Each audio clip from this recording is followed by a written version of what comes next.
Sir Jack కొంచెం crack అని పెట్టారు సార్. అంటే ఏదో రైమింగ్ కలిసిందని పెట్టారా లేదంటే మీ క్యారెక్టర్లో ఏమన్నా ఆ క్రాక్ యాంగిల్ అయినా రెండు చూపించారు అంటే ఎలాంటి క్రాక్ అది?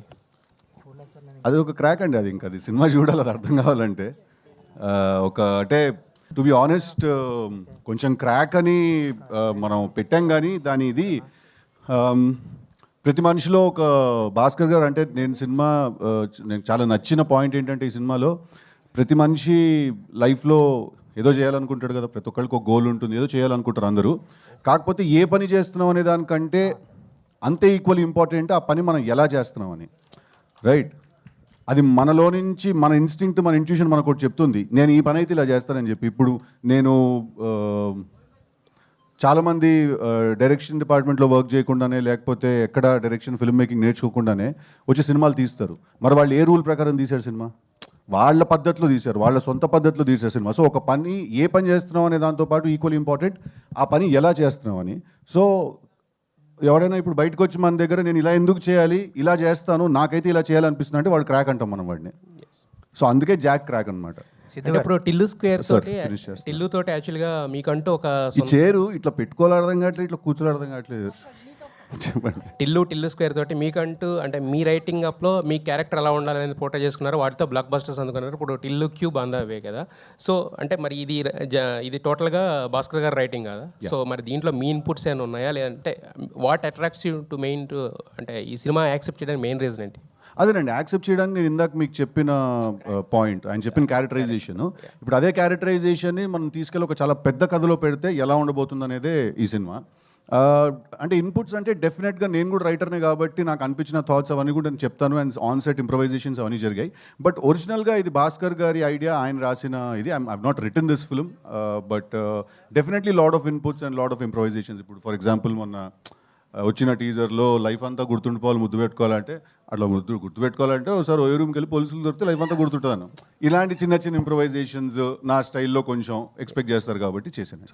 బొమ్మరిల్ భాస్కర్ గారి డైరెక్షన్లో ఆరెంజ్లో ఒక స్మాల్ క్యారెక్టర్ చేశారు మీరు. సో అది ఇంపార్టెంట్ క్యారెక్టర్. బట్ ఇన్ని ఇయర్స్ తర్వాత మళ్ళీ ఆయన డైరెక్షన్లో లీడ్గా హీరోగా చేయడం ఎలా అనిపించింది? అది ఒక కిక్క. గుడ్ అండి, మంచి ఫీలింగ్. సో ఆయన ఈ స్టోరీ నరేషన్ చేసినప్పుడు మీ ఫీలింగ్ ఏంటి? అదే ఇందాక చెప్పాను, ఆరెంజ్ మెమరీస్ ఏమైనా గుర్తొచ్చాయా? యా డెఫినెట్లీ మాట్లాడుకున్నాను చాలాసార్లు. అప్పుడు మలేషియాలో అలా జరిగింది, ఆస్ట్రేలియాలో జరిగిందని చెప్పి పాత జ్ఞాపకాలే కానీ తీపిగా అన్నట్టు. అట్లా ఈ మధ్యకాలంలో మేబీ సెవరల్ ఇయర్స్లో టిల్లు చేసినంత ఇన్ఫ్లుయెన్స్ వేరే క్యారెక్టర్ ఏది చేయలేదేమో. Thank you. ఒక హీరో మీద కానీ ఒక ఆడియన్స్ మీద కానీ. బట్ అవుట్ ఆఫ్ సిద్ధు వస్తున్నారు మీరు ఇప్పుడు. Audience out of Tillu out of Tillu చేస్తున్నప్పుడు ఆడియన్స్కి ఏం చేయాలనే కన్ఫ్యూజన్ మీలోని, సిద్ధునే టిల్లుకి బయటకు వచ్చి ఎలా యాక్సెప్ట్ చేయాలనే కన్ఫ్యూజన్ ఆడియన్స్లోని ఏదైనా ఉన్నట్టు అనిపిస్తుందా? అదేం లేదండి. అంటే ఏ సినిమా అయినా క్యారెక్టరైజేషన్ బాగుండాలి, ఆ క్యారెక్టర్ బాగుండాలి, ఆ సినిమాలో కథ మనల్ని ఎంటర్టైన్ చేస్తే మనం చూసేస్తాం. అంటే మనం మేధావులం సార్, ఆడియన్స్ మేధావులు కాదు. వాళ్ళు చాలా సింపుల్గా చూస్తారు సినిమాని. మనమే సెకండ్ హాఫ్లో ఇక్కడ చిన్న డ్రాప్ ఉంది, అక్కడ చిన్న ప్రాబ్లం వచ్చింది, ఫస్ట్ హాఫ్లో టేక్ ఆఫ్ ఇంకా మనం ఎక్కువ అనలైజ్ చేస్తాం అనిపిస్తుంది. బట్ ఆడియన్స్ యాక్చువల్లీ వాళ్ళు చాలా సింపుల్గా చూస్తారు సినిమాని. అంటే మనం 1 సార్లు చూసుకుంటాం కదా మన సినిమా, వాళ్ళు ఒకేసారి చూస్తారు. సో ఐ ఫీల్ దట్ వాళ్ళంత లెక్కలు ఏరేమో అని నేను ఫీల్ అవుతాను సార్. వాళ్ళు ఎంటర్టైన్ చేస్తే చాలు మమ్మల్ని అనేది ఈజ్ దేర్ ప్రైమరీ ఫోకస్. అంటే యూజువల్లీ ఎవరైనా హీరోని తలుచుకున్నప్పుడు మైండ్లో ఆ హీరో విజువల్ కనిపిస్తుంది. అవును, మీ విజువల్ ఏమో టిల్లు కనిపిస్తాడు. అవును సార్. అంటే అది ప్రతి హీరోకి ఒక సినిమా ఉండిపోద్ది కదండి అలాగా. దట్ ఆ హీరో పేరు చెప్పిన వెంటనే అది గుర్తొస్తుంది. అలా ప్రతి హీరోకి ఒక సినిమా ఉంటుంది. But that doesn't mean that ఆ హీరోని వేరే క్యారెక్టర్స్లో యాక్సెప్ట్ చేయరు, లేకపోతే వేరే క్యారెక్టర్ చేసినప్పుడు చూడరేమో అని చెప్పి. I don't think that is a problem అండి. As long as the film is good, I don't think nobody really gives a shit. All the best. Thank you sir. Siddhu garu, ma'am చెప్పండి. Actually Krishna and his Leela కావచ్చు, టిల్లు కావచ్చు, ఇప్పుడు ఈ movie కావచ్చు. భయపడ్డా Krishna and లీలా అంటే మొన్న రిలీజ్ చేశారు, ఎవరు రాలేదని అడుగుతారేమో నన్ను. ఏ మూవీ చూసినా కూడా అమ్మాయిల వెనకాలే పడతారా? అబ్బాయిల వెంట పడమంటారా అంటున్నాను. అది కూడా చేయొచ్చు, అదొక సినిమా అవుతుంది. కాదండి, ఇప్పుడు లవ్ అనేది మన లైఫ్లో చాలా పెద్ద పార్ట్, మన సినిమాలో చాలా పెద్ద పార్ట్. సో ఆబ్వియస్లీ మన సినిమాలో లవ్ స్టోరీ ఉంటుంది. ప్రతి సినిమాలో హీరోయిన్ ఉంటుంది, లవ్ స్టోరీ ఉంటుంది కాబట్టి ఆబ్వియస్లీ ఉంటుంది కదండి. లవ్ స్టోరీ ఒక పార్ట్ ఉంటుంది కదా. అంటే నాకు అర్థం కాదు, ఇప్పుడు పడకూడదా? అంటే అదే స్టోరీ. అదే మీరు సినిమా చూడాలి కదా. ఇప్పుడు టిల్లు స్క్వేర్ చూసారండి, అదే నా స్టోరీ చెప్పండి. అది కూడా ఒక పార్ట్. సో లవ్ అనేది మన లైఫ్లో మేజర్ పార్ట్ కాబట్టి సినిమాలో కూడా మేజర్ పార్ట్. సో ఉంటుంది కదా లవ్ స్టోరీ. సో హీరోకి ముందు ఎప్పుడన్నా ఇలాంటి కిస్ జోన్ కోసం ఎప్పుడన్నా ఎక్కడన్నా తిరిగి ఏమోనండి, నేను ఆనెస్ట్గా చెప్తున్నాను, నాకైతే ఈ పాట మరి కిస్సు పాట గురించి ఇంత ఎత్తుకడం అనే కాన్సెప్ట్ నాకైతే అర్థం కాలేదు. ఎందుకంటే మీరు టిల్లు 1 చూసినా 2 చూసినా పార్టీలో అమ్మాయి కనిపిస్తే టిల్లు కార్లోకి తీసుకెళ్ళిపోయి క్లోజ్ చేసాడు నాకు. ఓకే, వాడు ఇంతసేపు వెతికాడని అయితే నేనైతే అనుకోవట్లేదు. నేను అది జాక్ వెతుకుతున్నాడు, టిల్లు వెతుకు. వీడు కొంచెం మంచోడులేండి, వీడు వాడంత దుర్మార్గుడు కాదు వీడు. అయితే మళ్ళీ మోసపోతారా ఈ సినిమాలో కూడా? చేస్తున్నావా? లేదండి, నువ్వెందుకో మా టీం వాళ్ళు డబ్బులు ఇచ్చి పెట్టిన వాళ్ళ ఉన్నావు.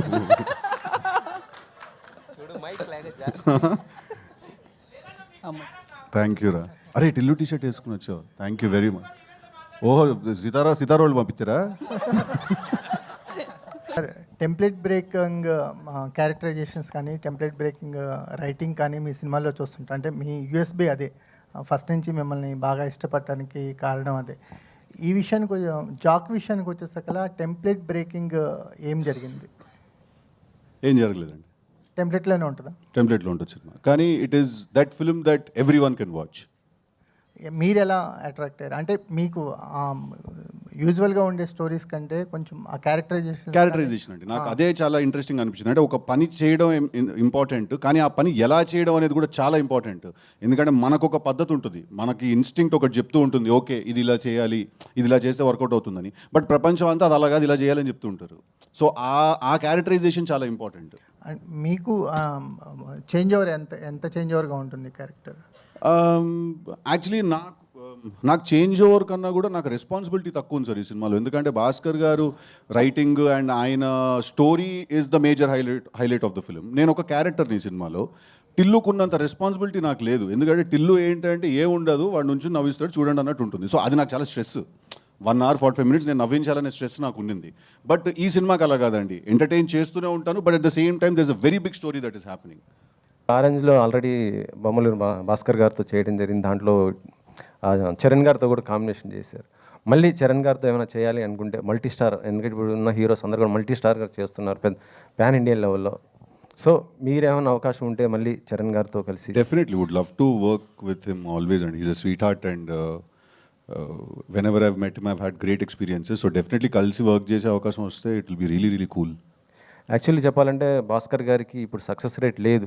ఓకే, సో మరి ఆయన అండ్ మీరు వరుసగా బ్లాక్ బస్టర్ కొడుతున్నారు. ఏ హీరో అయినా హిట్ డైరెక్టర్గా అవకాశం ఇస్తుంటారు, మీరెందుకు ఇలా భాస్కర్ గారికి? అంటే సార్ హిట్ ఫ్లాప్ ఇక్కడ దట్స్ ఆల్ చాలా అది మన చేతిలో లేని విషయం అండి. నేను ఎప్పుడైనా ఏం బిలీవ్ చేస్తానంటే సార్, బేసిక్గా ఒక డైరెక్టర్ ఉండొచ్చు, యాక్టర్ ఉండొచ్చు, ఎవరైనా ఫిల్మ్ మేకర్ ఎవరైనా ఉన్నా కూడా వాళ్ళు హిట్ సినిమాలో తీస్తున్నారా ఫ్లాప్స్లో ఉన్నారా వాళ్ళు అనే దానికంటే ఎక్కువ ఇంపార్టెంట్ వాళ్ళకు ఒక సిగ్నేచర్ ఉందా లేదా అనేది సార్. వాళ్ళకు ఒక యూనిక్ స్టైల్ ఉందా లేదా. సో మీరు డెఫినెట్గా మీరు బొమ్మరిల్లు భాస్కర్ గారికి ఒక చాలా స్ట్రాంగ్ సిగ్నేచర్ ఉంది, ఆయనకు ఒక చాలా యూనిక్ వాయిస్ ఉన్నది, ఎవరు డినై చేయలేరు. మీరు బొమ్మరిల్లు తీసుకున్నా, పరుగు తీసుకున్నా, ఒంగోలు గీత తీసుకున్నా కూడా, ఆయన ఆరెంజ్ తీసుకున్నా కూడా, అప్పుడు మా జూడ్లో మీరు ఇప్పుడు మళ్ళీ ఆరెంజ్ అంటున్నారు. నేను కూడా ఉండే ఆ సినిమాలో లైట్, నేను కూడా బాధపడ్డా. సో మీరు తీసుకుంటే ఆయన ఎప్పుడు ఒక కొత్త కాన్సెప్ట్ చెప్తారు, ఆయన ఎప్పుడు ఒక ఫ్రెష్, అంటే మనం అందరం రోజు లైఫ్లో ఫీల్ అయ్యి చెప్తారు. So hit or flop does not matter sir, if the artist has a signature or not matters అండి. టిల్లు స్క్వేర్ కానీ టిల్లు సినిమా కానీ డెఫినెట్గా మీ కెరీర్ని టర్న్ చేశాయి. ఇప్పుడు ఆ సినిమాలో కథ కంటే క్యారెక్టరైజేషను, కామెడీ, ఎంటర్టైన్మెంట్, మీ డైలాగ్ డెలివరీయే మెయిన్ హైలైట్. అంటే మన భాస్కర్ గారిని చూసుకుంటే ఆయన మొదటి సినిమా కానీ బొమ్మరిల్లు, ఆరెంజ్, మన పరుగు కానీ ఇలాంటి సినిమాలను చాలా సెన్సిటివ్ సెంటిమెంట్, చాలా ఒక కంటెంట్ పరంగా చాలా స్ట్రాంగ్ ఉన్న సినిమాలు సార్.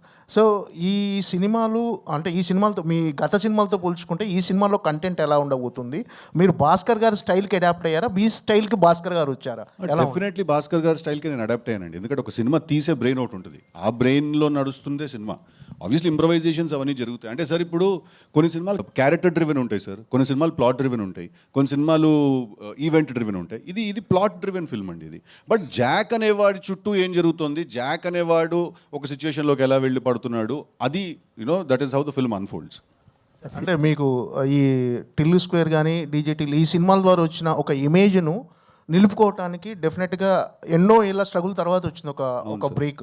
సో ఇది నిలుపుకోవటానికి మీరు చేసిన ప్రతి సినిమా అంటే మీకు బాధ్యత అంటే ఒక రకంగా ఇది నిలుపుకోవాలి అనేది ఈ కథ విన్నప్పుడు కూడా అనిపించింది. డెఫినెట్గా మీరు తీసుకునే డిసిషన్సే మీ ఫర్దర్గా ఫ్యూచర్ అనేది డిసైడ్ చేస్తుంది. సో ఇది బాధ్యతగా ఫీల్ అవుతున్నారా, ఈ ఇమేజ్ని ఎంజాయ్ చేస్తున్నారా? ఇలా ప్రతి సినిమా బాగుండాలి సార్, ఫస్ట్ అది ఫీల్ అవుతాను నేను. అంటే అది టిల్లు అంత బాగుందా, టిల్లు స్క్వేర్ అంత బాగుందా నాకు తెలీదు, బట్ ప్రతి సినిమా బాగుండాలి. ఆ సినిమా చెప్పాలనుకున్న కథ ఆ సినిమా చెప్పాలి. ఆ సినిమా బోర్ కొట్టించకుండా 2 hours మనల్ని ఎంటర్టైన్ చేసి పంపించేసేయాలి. అది చేయగలిగితే చాలా అంటాను సార్.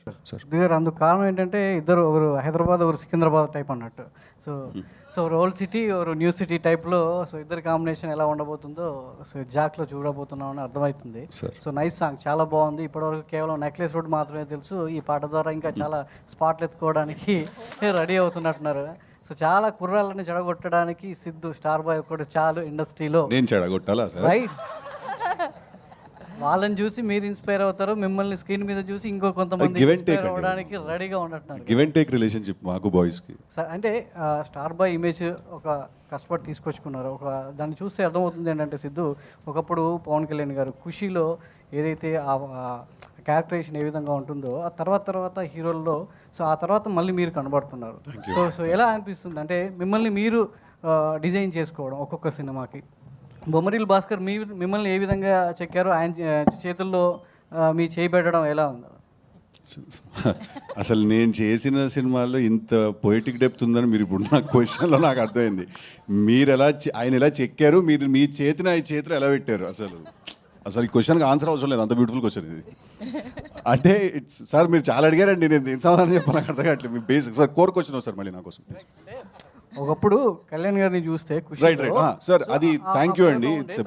మళ్ళీ మీరు యూత్ ని అట్రాక్ట్ చేసుకోవడానికి అదే వేలో వెళ్తున్నారు. అర్థమైంది, థ్యాంక్ యూ అండి, thank you for repeating the question. Firstly huge compliment అండి కళ్యాణ్ గారితో కంపేర్ చేయడం. బికాజ్ ఐ థింక్ ఒక ఫ్రీ స్టైల్ సినిమాలోకి ఒక క్యారెక్టరైజేషన్స్లో తీసుకొచ్చిందంటే అది కళ్యాణ్ గారే. అదే అంటారు కదా, ఆయన తిక్కగా ఉంటుంది కానీ దానికో లెక్క ఉంటుంది బేసిక్గా, right? So method to madness అంటుందని. So thank you very much. I think అదేదో నేను ప్లాన్ చేసింది కాదండి, అది జరిగిపోయింది అలాగా. నేను చూసిన లైఫ్ ఎక్స్పీరియన్స్ అన్నింటిలో వాటిల్లో అన్ని కలుపుకుని ఏదో రాస్తే వాడు ఒకడు వింత మనిషిలాగా ఒకడు పుట్టేటిల్లు అని. సో అది వర్కౌట్ అయింది. సో అంతే సార్, అంత రాకెట్ సైన్స్ ఏం లేదు దానికి. సిద్ధు గారు పాబ్లో నెరూడా, ఎస్ సార్. అది పేరా అండి? ఏంటి అది? అది పేరండి, అది పాబ్లో నెరూడా అనేది ఒక చిలియన్ పోయెట్ అండి, ఆయన ఒక కవి. సో హీరో వాళ్ళ మదర్ పెడుతుందండి తనకు ఆ పేరు, దట్ నువ్వు అంత పైకి వెళ్ళాలి జీవితంలో అనే ఒక కాన్సెప్ట్.